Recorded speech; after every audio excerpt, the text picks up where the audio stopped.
screen share going here with the PowerPoint. Hopefully everything will work out well with sharing capabilities. Are you all able to see my screen? Good? Yeah? Good to go. Okay, let me see if I can get it in slideshow mode and still keep it up. Now it says it's paused. Okay, let me try something else. Sometimes that happens to me. Okay, let's try this. Now are you able to see it? Nope, don't think so. Got it pulled up right there in screen share view. It's just not wanting to pop. Okay, let me exit that.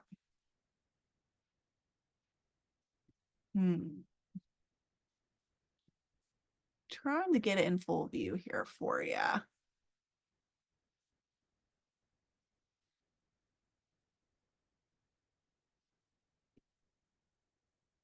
Loading it on my screen, but it's not wanting to show it.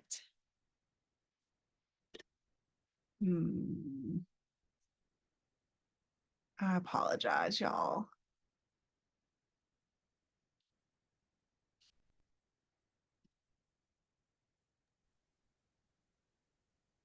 Shauna, do you have any idea with Yes, if you go sharing? open it up again, share it Yeah. again, Okay. and then let's try to access it through view instead of the slide share button and see if Okay. that might work. I feel like I've done this before and I've figured it out, but it's not wanting to figure out today. Yeah. Okay. All right, and go to view Okay. and then try slideshow from there and see if that will make it load. Says my screen sharing's paused. Uh, hmm. Maybe I need to go to like my full screen view here. And then go into slideshow. Now, Okay, there we go. okay. I knew there was some button, but you all are in my second monitor. So I may look off to the side for a moment if needed, but I think I've got it fixed. I apologize everybody for some brief technical difficulties, but I think I figured it out. Okay, so we're going to go ahead and get started. Thank you all. And so this is rooted in the real world, harnessing place-based learning for social studies education. And so I just wanted to briefly start. I know that Shauna gave a more formal introduction of myself, but I like to do a little bit more of an informal introduction as well. And so like Shauna said, I have all three of my degrees from the University of Virginia in Charlottesville, Virginia. I'm a triple Wahoo. I have a bachelor's in history, a master's of arts in elementary ed, teaching, and then also a PhD in social studies ed. I was born and raised in a very small town in southwestern Virginia near Tennessee and Kentucky, and then eventually moved to Georgia Southern University in Statesboro, Georgia to teach. And now I am just officially got promoted to associate professor of elementary social studies. And so I love the work that I do here. I'm very much rooted in my community here in Statesboro, but even beyond that in the broader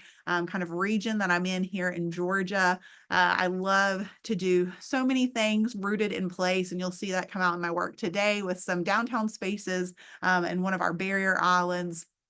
And I live here with my husband and my dog, Maverick, which you can see at the bottom. They are my whole world. And I absolutely love to go to like state parks, national parks. That's a photo of me at the top at Acadia National Park in Maine. Just really love to get out, get immersed in places when I go to them. And I was a teacher in my life before being a professor. And so I taught kindergarten, first grade, and third grade in Virginia. So have lots of experiences there and still push out into school tools today as well to stay connected with the most current trends. Oh, awesome. Somebody's going to Katie in June. That's awesome. If you need any tips or tricks, let me know. And so for tonight, I know we only have an hour together, but I have a pretty packed group here for us. We're going to start with kind of thinking through place and what it means, and then kind of your why for doing place-based ed, and thinking about places of importance in your own community as resources for social studies ed. And then how we can think about those places of importance, both assets and challenges, implementing the work in your community. And so we'll think about how to design and implement too. And we'll reflect a little bit at the end, and I'll share a few additional resources. So we'll go ahead and dive in. There's a QR code here. I'd love you to take whatever device you have available to you to be able to scan that QR code. And you should be able to get to a Mentimeter. And so it asks you, what do you think of when you hear the word place? And I think it allows you to enter 3 words that pop into your head with place. So take a few moments to grab that QR code and enter those 3 words. And then I'll pop up our Mentimeter to see what all we think about when we hear place.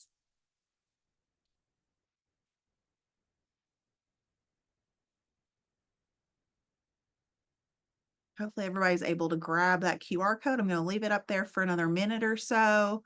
Okay, some folks are on their phone, so they can't scan the QR code. You could add some in the chat if you'd like, just some words you think of when you think of place if you're not able to scan that QR code right now.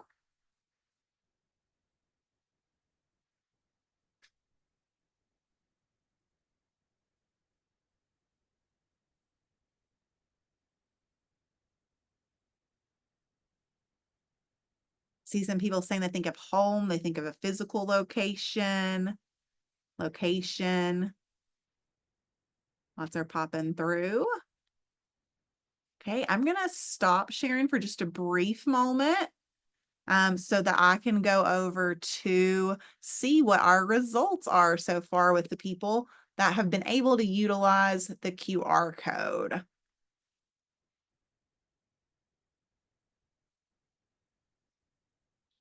And so I'm gonna pop it up here for us. Okay. And so you should be seeing my screen right now. And so based on what all you all are typing in, and I think it's kind of, oh, it is, it's editing as we go here to make us a word cloud. And so very similar to some of the things that the folks typed in the chat if you didn't have access to that QR code. So location is the big one that's popping up right in the middle. Home is another one, belonging, places we maybe travel to, an area. Some things are wrong along the edges that maybe only a few people have mentioned so far, things like physical space, human connection, happiness, context, the outdoors, having meaning, safety, connectedness, a physical space, the mountains, like very specific things like mountains or the beach. I see that on there too. Feeling connected, being able to explore. So many to family even. So there are component parts on here ranging from location being kind of a larger piece here to specific locations of physical space, things we think of with geography, and also even things we do in those spaces and even things we feel in those spaces. So I'm going to stop sharing on the Mentimeter, and I'm going to see if I can pop back over here to the slides for us. Hopefully I can make this transition smooth. Let's see. Nope. Had it last time. Let's see here. It's like I figured it out. Hopefully it'll go back.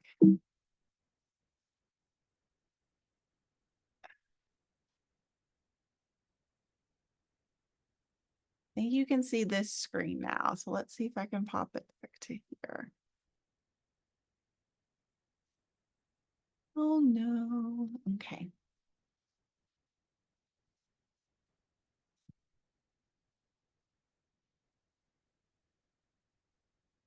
I apologize, y'all. Let's see what else is popping in the chat. I see inquiry, exploration, an area you can go to, a place in someone's heart.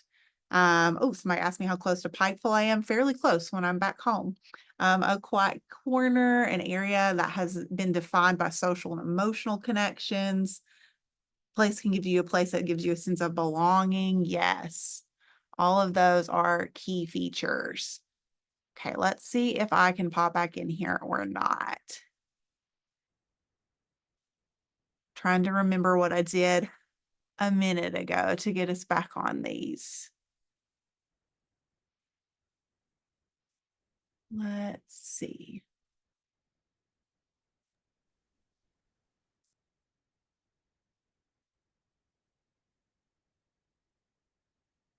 Shauna, I've completely forgotten what to do again. All right, so share I it and apologize. then I'm trying to figure it out. try to go in through view. So share it again. Yep. I'm gonna try to share through here maybe. Okay. And then go to view. There we go, because I think it's my Okay, full screen. There perfect. we go. Okay, I figured it out. Thank you, Shauna. So yes, so we saw all those different component parts through the chat popping up all the way from location to broader notions of place with creating sense of belonging with one another, that connectedness, the social, the historical aspects. And some of this has come up in work that I've done with pre-service teachers in the classroom, but I've seen these connections pop up more informally with teachers that I've worked with through professional developments like these, but also with students as well. And so one of the main research questions that I had in a study that I did in our downtown space here with students is thinking about the ways in which classroom and field-based experiences prepare teacher candidates to make connections between place-based education and social studies education. And the piece on the right is actually published from this work in Social Studies Research and Practice. Currently, I'm looking into research question 2 and 3 a little bit more about how the teacher candidates used existing resources to create experiences for students with local historical sites in our downtown space, and how they share and describe and characterize both told and untold stories associated with the sites in our downtown space. But from that first research question, it really gets at how our teacher candidates understood place and how they started to connect that into their roles as social studies teachers and creating social studies learning experiences for students. And we looked at kind of a framework, and I love using this framework not only in research, but in really all the work that I do in my teaching, also in service. But it's one that looks at levels of place responsiveness. And so place ambiguity is kind of a starting point where teachers are treating a place simply as like a staging ground for activities. And then they move into place sensitivity, where teachers will show some awareness of the features of a place that are related to both their curricular and pedagogical goals. And then ultimately, where, the goal would be to be is at place essential, where, all the features of place are really essential for the activities that you design to engage students in really deep learning about a place. And so our three main kind of findings from that first research question was that our teacher candidates came into the course with a very decontextualized understanding of place, really thinking of it more as like a location on a map. And so that was kind of our big word in our word cloud for tonight. And so that usually is that first word that pops into people's heads when they hear place. But as what you all did as well, all those other words filling in the word cloud, my students over time developed more personalized descriptions of communities and of place, really relying on both social and cultural characteristics as well. And so here in blue is a quote from one of my students from my methods class. And so they said, place can mean a variety of things. It can refer to a certain location, its surroundings, but it can also be that the associated people, the culture, the history. They also moved from learning about place. That's what they came into this. Okay, we're going to learn about a place, to learning in place, to really being immersed in a place. And so they highlighted one of our field-based experiences where they were immersed in place in a field trip to our downtown. We went to our downtown space as well as a museum. And they thought that they were able to be physically in that place and really take in what we were learning about in more depth and start to make some of those social studies connections with those sites. So history connections, economics connections, civics government connections, connections, really geography connections, just all of those disciplines that comprise elementary social studies. And so ultimately, they were able to start to reflect in a variety of ways about how they could use place in their future elementary classroom. And so they thought the field trips really helped them understand place-based ed more, gave them ideas to use with students. They said, if they hadn't have gone on those field trips, they might not have even been to those locations otherwise.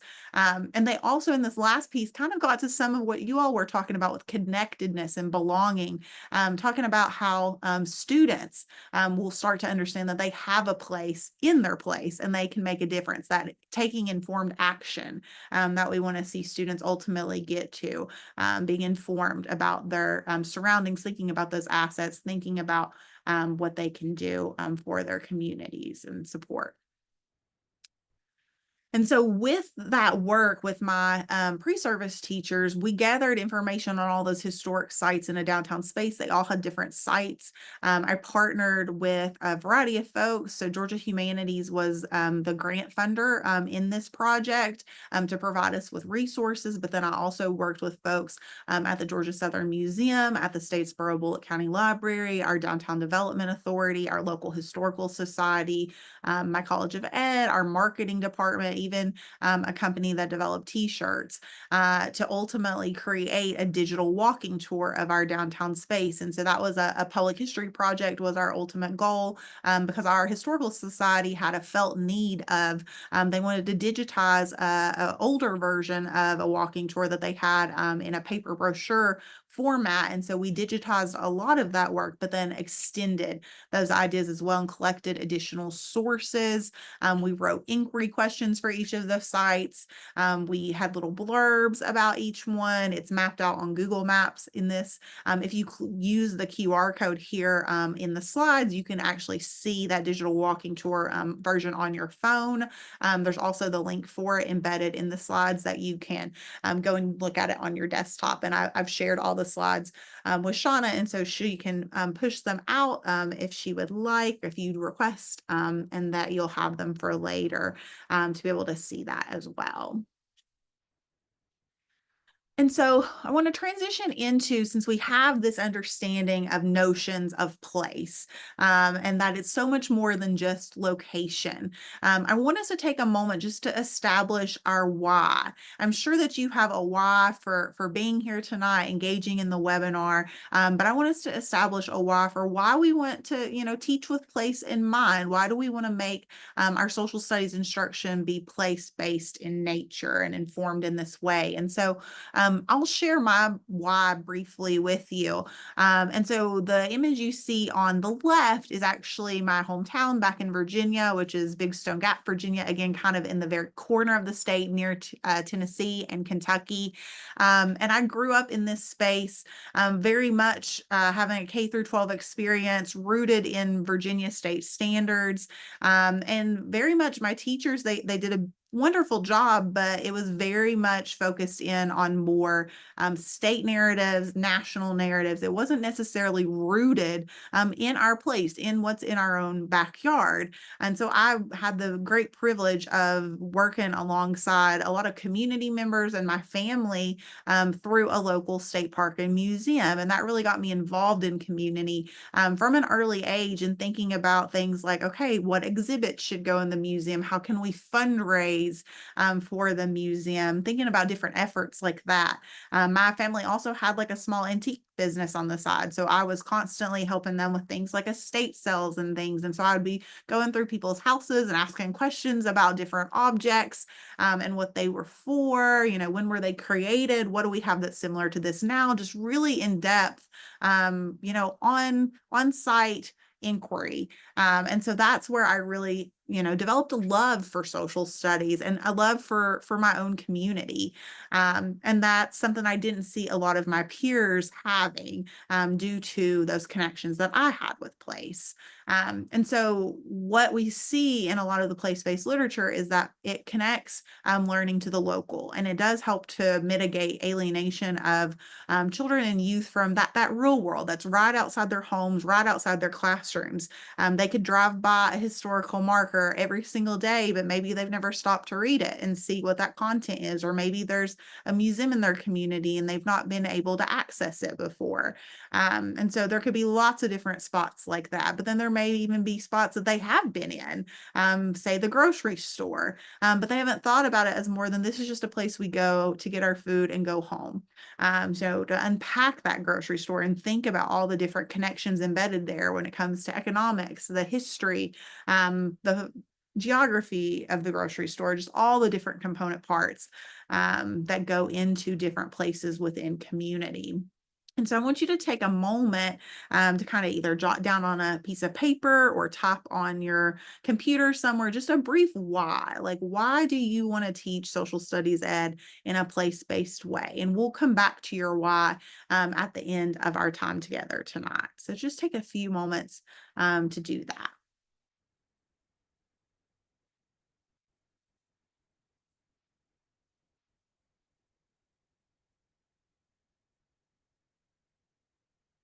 So hopefully everybody's got a beginning of some why written down. And if you're still jotting that down, you can keep continuing to jot. And again, we'll come back to that towards the end here. And you can feel free to either put it in the chat or kind of keep it to yourself, and we'll definitely share those out at the end. And so place-based ed is going to connect learning to communities in the world around us, kind of as I just mentioned with my broader why. And it really is anytime, anywhere learning that's going to leverage that power of place. And it's going to help give students voice, choice, tailoring learning to students' needs and interests. It's connected to broader student agency and mastery of academic standards as well. And we'll see some of those component parts when I get into some goals, as well as some broader design principles that go along with place-based ed as well. And so viewing places of importance is where we're going to head next. So trying to think through places of importance in your own community, specifically as resources for social studies education. And so we're going to try to shift to, I'm going to stop sharing again, but I'm going to remember this time how to get back. I promise you, I'm going to remember. And I'm going to give you a Google Doc link that hopefully everyone will be able to access here. Let me grab that and pop it in the chat.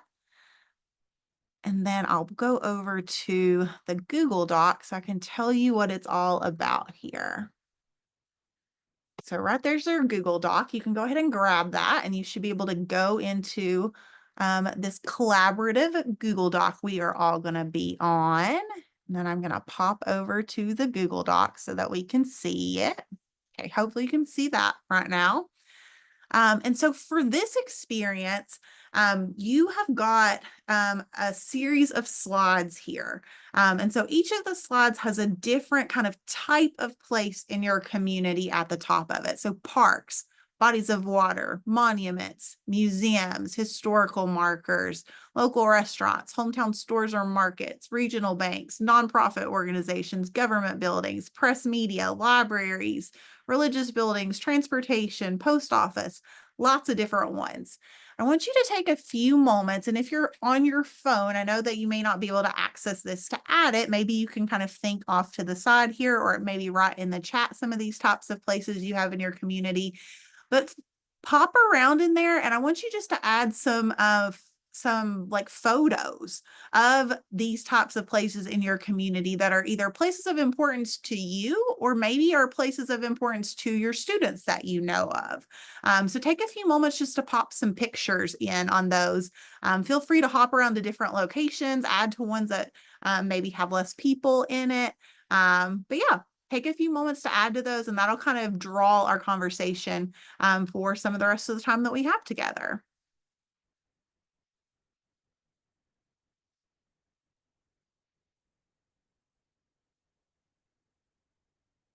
Yeah, I'll send the doc link. Oh, thank you, Shauna, for sending the doc link one more time. Yeah, pop some pictures in there. Feel free to write them out too. You can type them. Yeah, I see some great photos popping in here right now.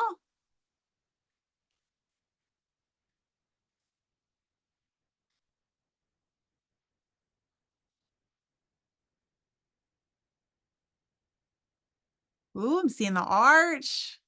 It was beautiful seeing the arch when we were there for NCHE. Ooh, the Coney Island, a restaurant. That looks delicious. Some different museums. Oh, the Missouri History Museum. We got to go there for NCG too.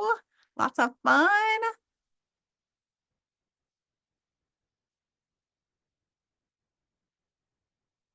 Seeing some historical markers pop in. Different bodies of water, some lakes, some rivers, some different parks.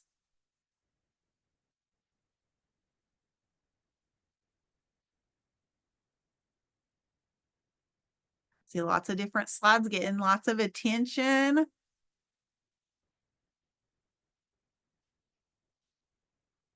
Let's see, a really cool historical photo of a bank.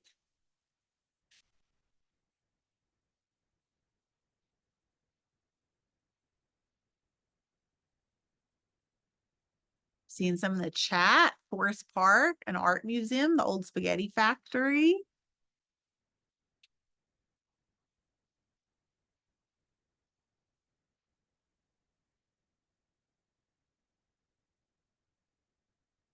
See the Dred Scott Memorial. I saw that at the courthouse too when we were up there for NCHE for the conference.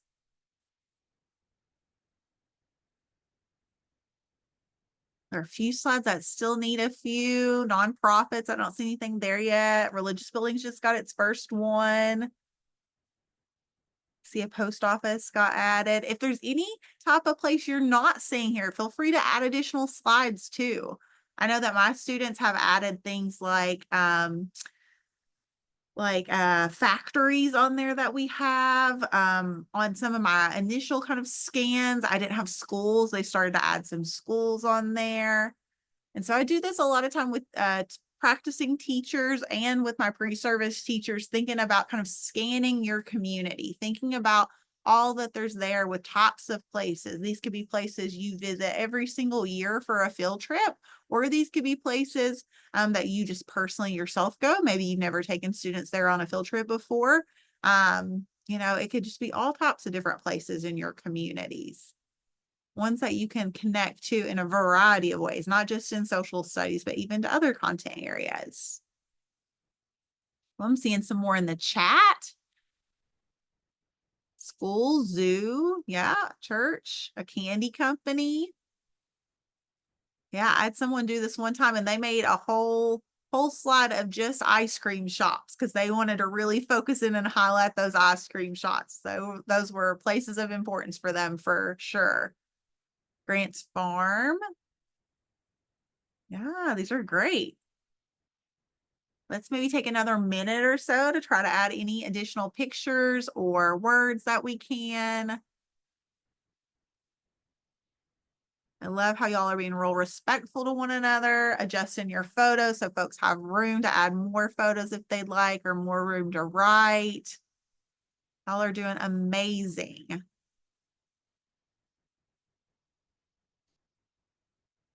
Yeah, Arts Council, Arts and Education, all sorts of great ones. Yeah, this is looking good.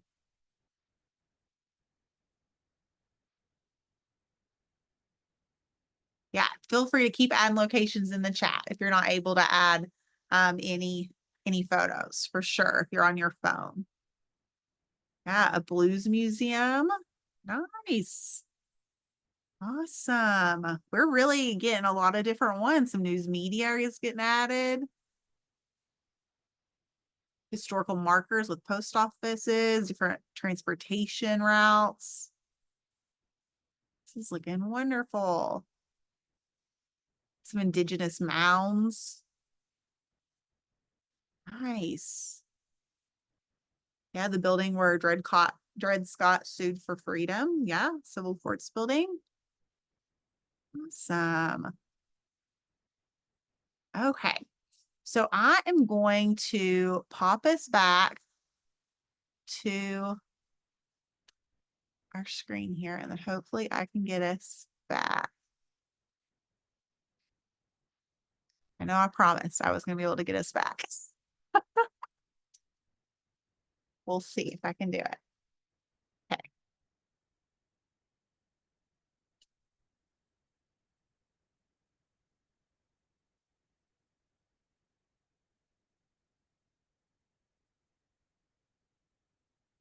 There we go. Figured it out. Okay, perfect. So thank you all so much for engaging in that brief foray into Google Slides and adding on to those different places of importance in your all's communities and thinking about those in a variety of ways.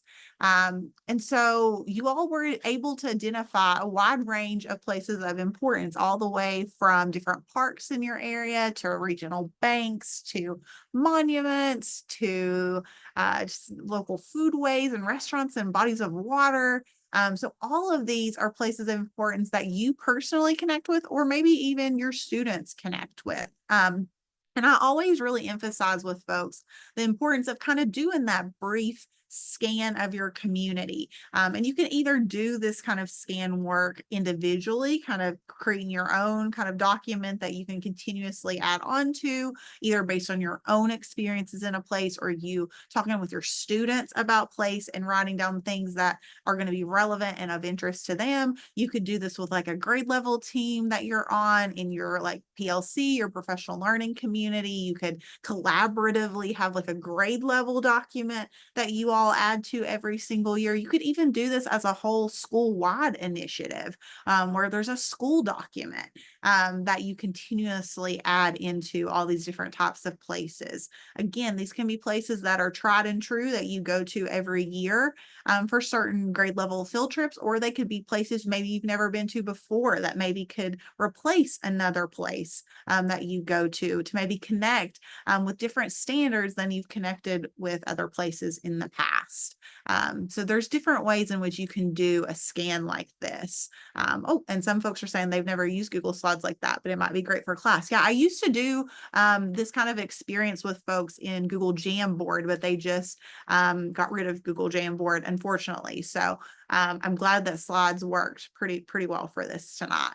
But yeah, that's a good way just to kind of document things in one place. You could even do this in an ongoing like Google Doc or a Microsoft Word doc that's shared, like any platform that allows you to share things. You could keep this information in as kind of a living, breathing document that you could add to, make notes on, to kind of inform your teaching and where you could go from there.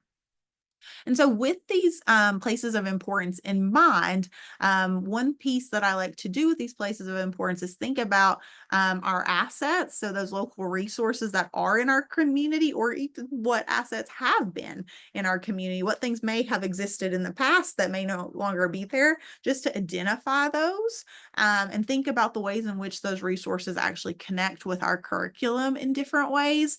But then even think about these places and what local challenges exist in regards to those places of importance. So what are the issues? What are the problems that maybe you or your students have experienced and maybe their families have experienced in your community that really require solution oriented, like individual and or collective change? Or even think about challenges that have occurred over time. What were issues in the past that maybe got solved at one point in time, but now they're issues again? Or maybe the issue has transformed in one way or another. And even think about how those challenges connect to your curriculum as well. I know a lot of states have state standards that not only look at those assets of a place, but also even look at problems in a community and have students really think about how they can take action in informed ways to propose solutions to those problems, and even think about who they can talk with about those problems in their place. Yep, I see lots of other questions in here. Okay, I think some of those would be answered with sharing resources. So yeah, and maybe doing more of these pieces. And so when I start to think about beyond those challenges and those assets with those particular places of importance, I start to think about, what is my lesson or my unit or even my whole school year? What is it going to entail? And so for me to start designing place-based social studies experiences, I have to keep certain design principles in mind. And so the ones that I really like to utilize, they don't come from social studies necessarily, they come from from Teton Science schools, but they can be applied to social studies and really any of the disciplines, to math, to ELA. But it's thinking with a local to global context. There's an example I really like to use in class, which I've linked at the end of this video. It's like a March Through Nashville video from PBL Works. And it really helps students in that video think about, a lot of civil rights units will start with, Dr. Martin Luther King Jr. or Rosa Parks or the broader national narrative of civil rights. But in that particular example that I show in class, it starts with the Nashville civil rights movement to then broaden out and link to those national narratives. And so I think that's really crucial, to start with that localized connection and then broaden out to the global, because then students are going to have that relevance piece to really connect them to the broader counter stories and narratives that are in our standards.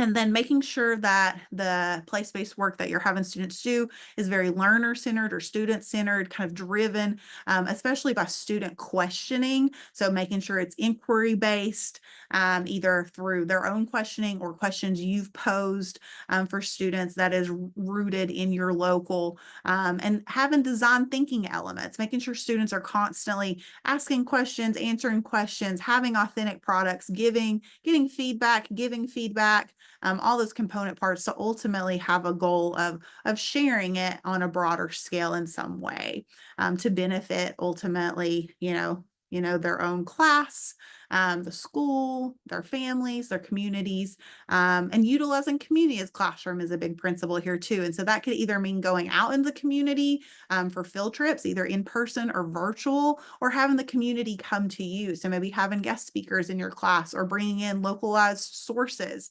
to examine, and making sure it's interdisciplinary. So interdisciplinary with like social studies and ELA, or social studies and science, but even interdisciplinary within the social studies. How can we wear our history goggles and our economics goggles, or our civics government goggles and our geography goggles? How can we unpack things all at once within our place? And then ultimately your goals should be linked to an impact on your community, increasing both student and teacher engagement, and then boosting academic outcomes as well for students. And so those are all linked to research on place-based ed across multiple disciplines throughout the years. And so I want to walk you through, we've kind of thought through, what is place? What does place-based ed look like in social studies? How can we think about places of importance and the challenges, the assets embedded there? How can we start to think about designing social studies experiences that are place-based?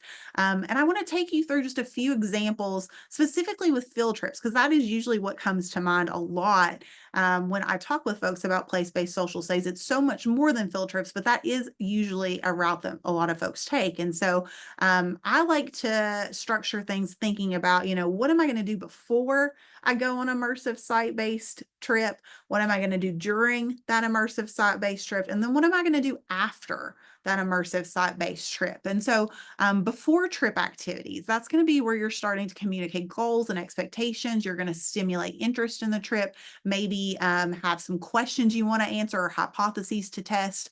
Take a moment in the chat and just list some things that you might do before taking a trip to one of those places of importance that you all listed in the PowerPoint. Any before trip ideas you all have?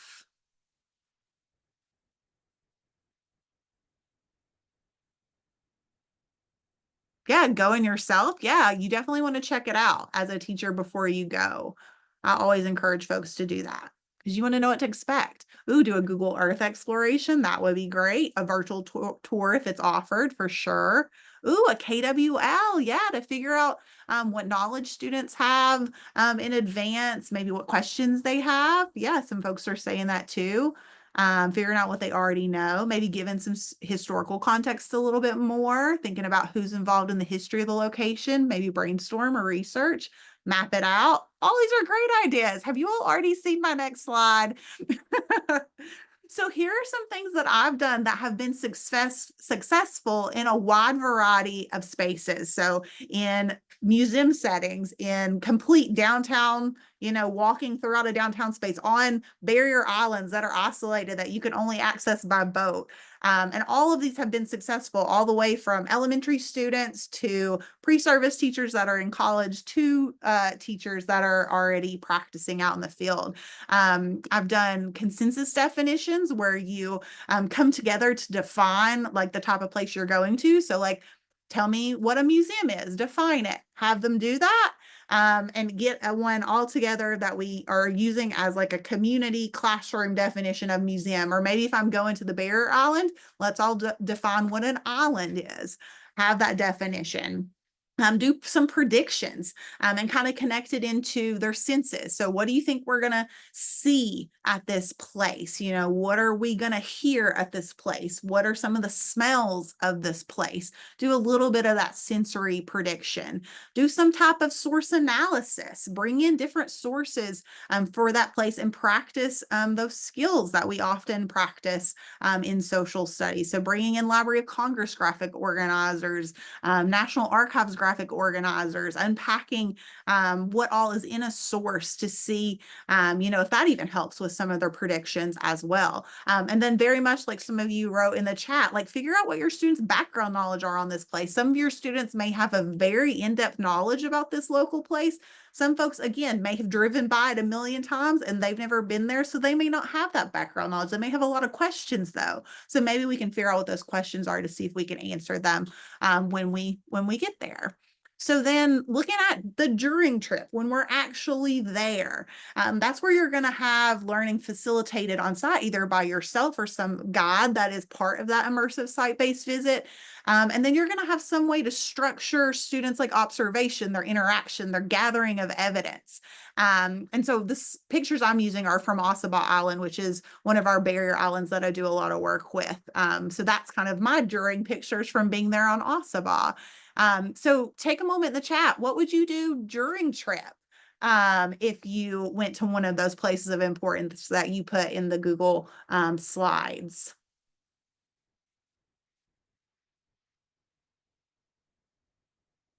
Maybe ask some questions while they're there. Yeah. Any noticings and wonderings while they're in that place? For sure.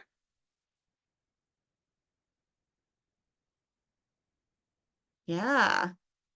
Yeah, this is where you'd bring in the senses for them to do like a sensory walk. For sure. Take some photos while you're there, maybe do some sketching. You all literally have seen my slides. You all got this. For sure. So you would do like a sensory walk while you're there. I just did this recently on Jekyll Island at Horton House with some STEM teachers from across the state of Georgia. And so just asking them what they observe, what do they see, what do they hear, what do they smell, what do they feel, what do they taste? And even asking them a question of, what might get overlooked here? So trying to notice the things that maybe a lot of people might not notice in a place. So trying to see what those untold stories are, what those counter stories may be to those broader narratives. I put the photo here of kids kind of taking pictures. So yes, photography is a great way to get at different aspects, even to take specific pictures that highlight aspects of particular strands you want them to focus on. Take photos of things that illustrate history of that place. Take photos of things that illustrate the geography of that place. Take photos of things that illustrate the economics of a place through all the different content areas that you want to start making some of those connections to. So all of those would definitely work. How about after trip? So when you're returning from an immersive site-based visit to a place, you're going to debrief, return to questions, any hypotheses you have. You're going to have students actually apply learning in some way and just reflect kind of generally here. So what are some things you all may do after a trip to one of these places of importance that you all put in that PowerPoint earlier? Oh, I'm seeing some things pop up. See what they're still curious about. Yeah, what questions they have that are lingering. So maybe go back to that KWL, some things they've learned, but then add on to their questions they have. Oh, maybe they did a scavenger hunt and you go over that with a discussion afterwards. Oh, a 3-2-1. Yeah, 3-2-1. That's a great way to kind of reflect more on things you've learned, things you still want to know, for sure. Yeah. Ooh, maybe if it's a space curated for visitors, ask students to discuss what stories were told and not told and why. I love that. That's some great social studies thinking. Ooh, survey if it met their expectations. And that's great things you could report back to whatever site you went to. Ooh, have them create some sort of presentation to do for folks. Ooh, make a pamphlet. Y'all, these ideas are amazing. Yes, love it. Postcards from the trip, maybe create a postcard or a drawing or a brochure. Amazing ideas. So yeah, a lot of these things we would do. We'd return maybe to that consensus definition and revise it based on our own experience in a place. I do that with my pre-service teachers. I have them do that definition of a museum. We go to the museum, and a lot of times their museum definition from before going is very much like a national museum. Think Smithsonian. We go to this very localized museum on our university campus, and it's focused on Southeast Georgia history. So then we start adding in some localized layers there and particular experiences they got here to that broader museum definition. Return to that KWL, write down what they learned in the place, write down more questions they have. Confirm those predictions. Were you accurate in what you thought we would see, what we would hear, what we would smell?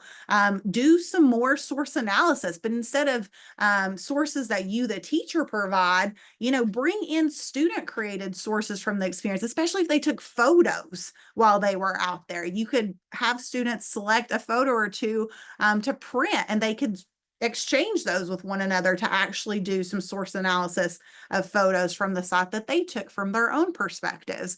And then ultimately authentic projects. Just a few that I've seen developed recently with some of my students. One of my students was like, I want to take students to my local post office, and what they're going to do, like there's an economic standards focus on goods and services. I'm going to have them make a postcard and draw on it all the goods and services offered by the post office. And on the back, they're going to write a little blurb about what is offered there. I had another individual want to take their students to a local historical theater, and there's no other theaters in their town. They said that they would tie this into a history and an economic standard and have students create like a diorama of another movie theater that wants to move into the local community area, and include different things about pricing, the geography, like the layout of the movie theater, how it's going to be in competition with that theater that they went to, things that they would have to consider. Just really authentic products that could ultimately be shared with a broader audience to inform different things within the community, either highlighting those assets or addressing an issue or problem within community. For sure. For sure. And so this slide that I have here is just a brief slide that I think can help you process through when you're doing some of this planning before, during, and after.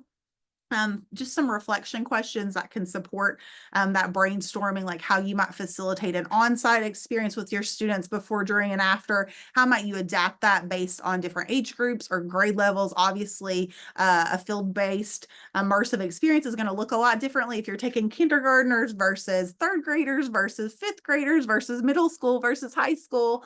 And then how might that facilitation even differ from an in-person visit to a virtual site visit? I have students, after we go to that museum and do a before, during, and after, we look at a Georgia Public Broadcasting virtual field trip, and we really unpack what we would need to do. There's a lot of similarities between the two, but there are also a lot of differences. So things to consider before, during, and after, like logistics, content that you might need to foreground, or you might teach while you're there, or you might review when you get back.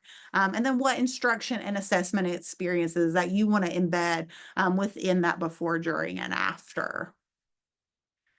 And so a few final kind of reflection pieces here, and then I want to make sure we have at least, like 5 or 7 minutes for questions here at the end. But just think about the essential questions you're considering for this place-based lesson or unit, or how you're going to make it a theme throughout your whole year. What standards, those content knowledge standards, those skill standards that you might connect to those essential questions.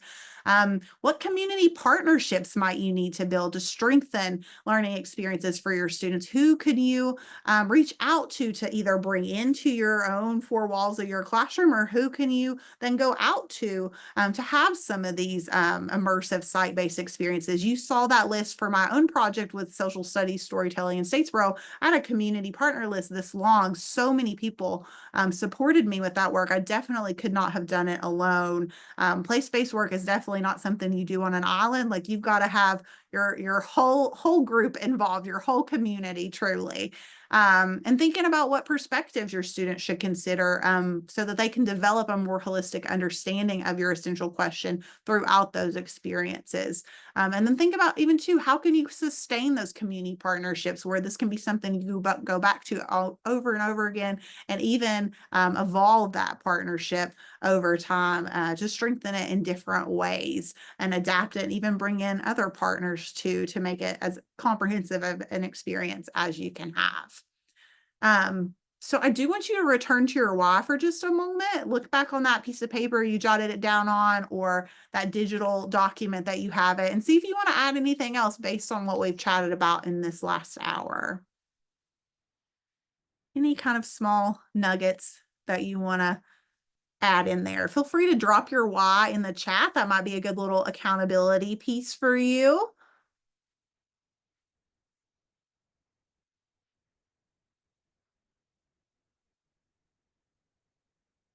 Anybody want to share a why? And it's okay if you don't want to. Oh, teaching social studies in a place-based way allows students to have hands-on experience and interact with historical artifacts. It allows us for deeper connections and gives us firsthand experience. Yeah, that immersive piece is really what stood out to my pre-service teachers. I've seen it work really well for elementary kiddos. And I know teachers, just from anecdotally, have said how important that immersion is to truly knowing a place and thinking about how to actually utilize it in meaningful ways with students to make learning relevant, for sure. Thank you for sharing. We've got about 2 minutes until question time, so I just want to click very quickly through some additional resources. Again, Shauna's going to have this, and hopefully it can get pushed out to you and you'll have access to that. But I've developed a couple IDMs. You may or may not be familiar with the inquiry design model to bridge some inquiry and place-based social studies in my state of Georgia. And so I have one focused on the entertainment industry, because a lot of things are filmed in Georgia, especially Marvel movies. So I use a lot of Marvel examples in this one, thinking about how a place's geography and economics influence the entertainment industry's decisions, but then also how the entertainment industry influences a place's geography and economics.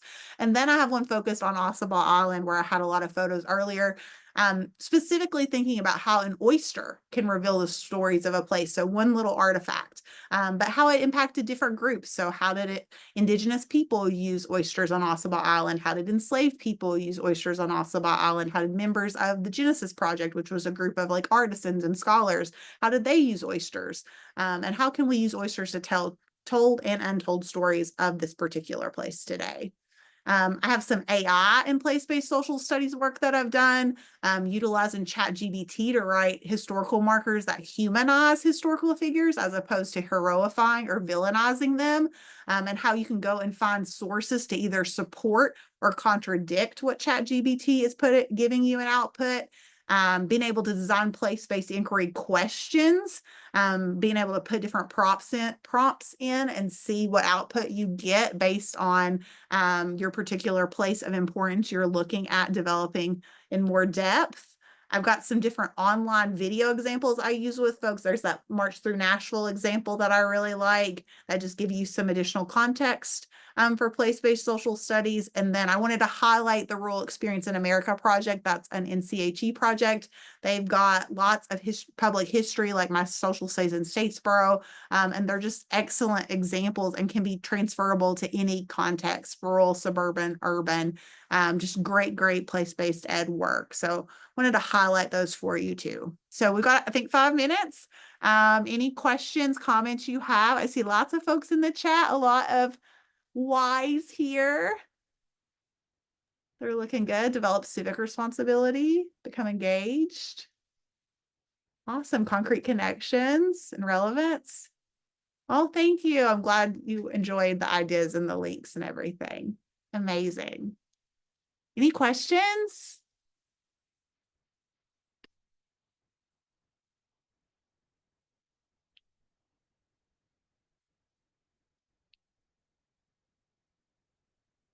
Feel free to come off mute or put it in the chat.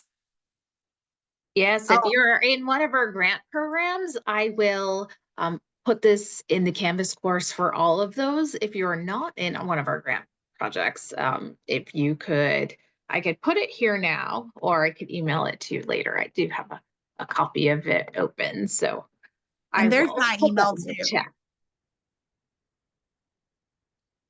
Somebody was asking for my email, so there's my email as well. Thank you all. I'm so glad you all came. Let me see if I missed any questions. I saw the one for your email. Lots of great ideas. I'm excited to see how you implement these. And we are getting to the end of the year, which is field trip season in a lot of places. So hopefully you can use that. I could probably do that, Annie. Just a reminder of some other webinars we have coming up on the 14th. We have World Conflicts to International Cooperation using web maps. So geography people, if you teach world history, it's got a nice spin, of course, US history as well. On April 16th, making time for social studies in the elementary classroom. So all my elementary people, that is a great one to attend.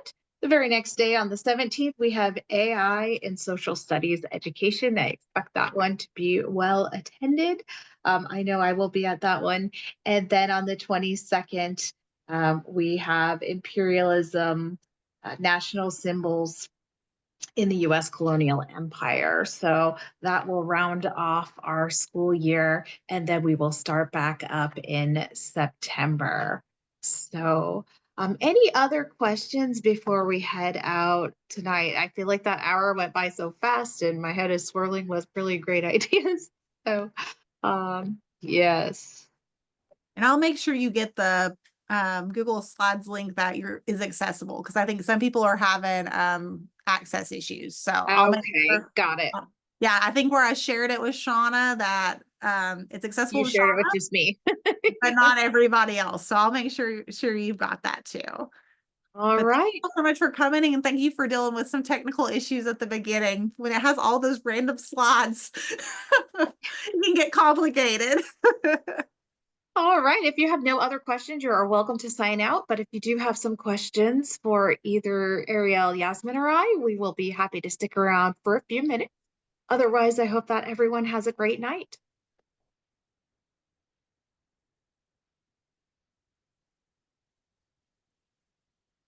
Thank you all so much for coming.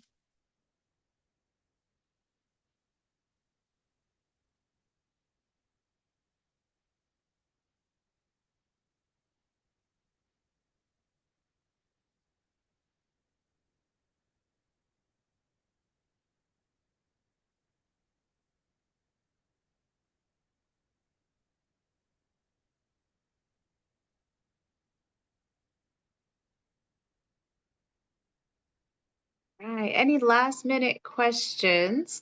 Robert, yes, I can share that. Sorry, I meant to do that and I had it open and then I closed my slides. So here we go. I've got that for you, Robert, and anybody else who is interested in signing up. And right there is the viewer link for the slides.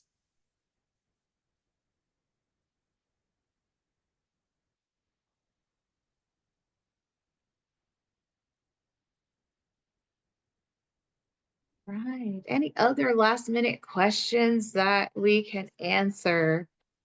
See that Andrea, Audrey, Chris, Edwin, Emily, Juliana, Kim, Marcia, and Robert, and Seema. Any questions we could answer? I can do that. Andrea, if you send me an email, that's probably the best way to do it. I'm going to put that in the chat. And I will do that for you.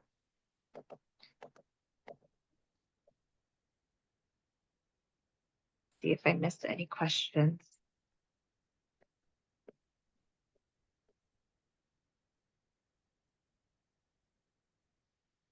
Thank you so much.